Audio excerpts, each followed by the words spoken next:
যখন একজন মানুষ মৃত্যুবরণ করেন, তাকে আমরা যখন কবরস্থানে কবরস্থ করি, মিনহা খালাকনাকুম ওয়া ফিহা নুঈদুকুম ওয়া মিনহা নুখরিজুকুম তারাতান উখরা করে, মৃত্যুর স্বাদ সকল প্রাণীকেই গ্রহণ করতে হবে, সে যেই ধর্মেরই হোক না কেন। আর পরিষ্কার পরিচ্ছন্নতা হচ্ছে ঈমানের অঙ্গ।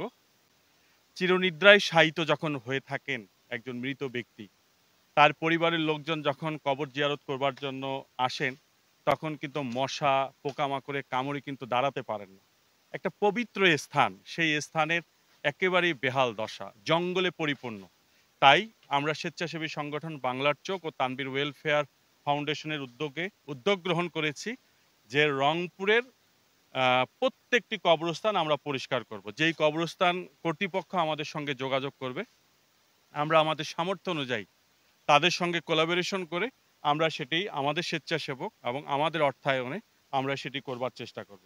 আজকে আপনারা দেখেছেন যে রংপুর সিটি কর্পোরেশনের ২৬ নম্বর ওয়ার্ডের এই বড় নূরপুর কবরস্থান, এই কবরস্থানে মাসে অন্তত ৫০টিরও অধিক কিন্তু মৃত ব্যক্তির দাফন কার্য এখানে সম্পন্ন হয়।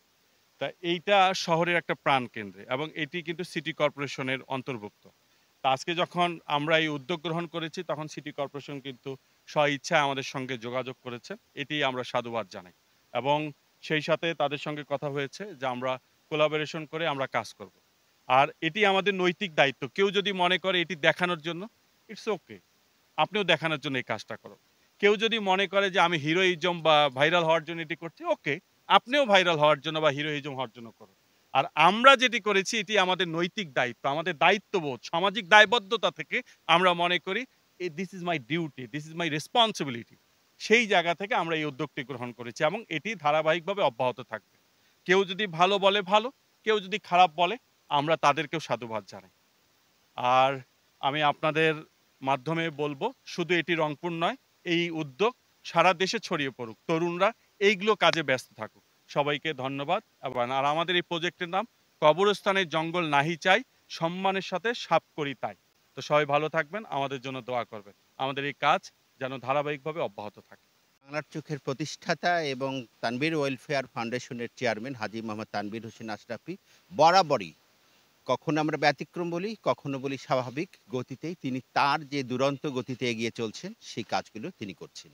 তিনি যখন অনুভব করেন যে কবরস্থানগুলো, বিভিন্ন কবরস্থান এই বর্ষাকাল শেষ পর্যায়ে এসছে, একদম অ্যাব্রো-থ্যাব্রো জঙ্গলে পরিপূর্ণ একটি মানুষ যখন মৃত্যুতে ধাবিত হয়, মৃত্যুর পর সর্বোচ্চ সম্মানিত, অথচ কবর যখন তাকে দিতে যাওয়া হয় সেখানে যেয়ে দেখা যায় যে সেটি জঙ্গলে পরিপূর্ণ, আমরা যেতে পারি না। সেই অনুভব থেকেই হয়তো তিনি ভেবেছেন যে আমাদের দায়িত্ব, আমরা আমাদের অবস্থান থেকে মনে করি যে আমরা এই কবরস্থানগুলো পরিষ্কার করব এবং এই পরিষ্কার করতে যেয়ে তিনি ভাবেন যে রংপুর মহানগরে বিশেষ করে সিটি কর্পোরেশনের আওতায় যতগুলো কবরস্থান রয়েছে তারা যদি বাংলার চোখকে জানায় তাহলে বাংলার চোখ সেটি করিয়ে দেবে। সিটি কর্পোরেশনের সাথে যোগাযোগ করা হয় এবং সিটি কর্পোরেশন এবং বাংলার চোখ একসাথে হয়ে বিভিন্ন স্বেচ্ছাসেবী ভাইরা যারা এখানে নিজ থেকে আসার জন্য ইচ্ছে পোষণ করেছেন তাদেরকে নিয়ে এই পরিষ্কারের কাজ।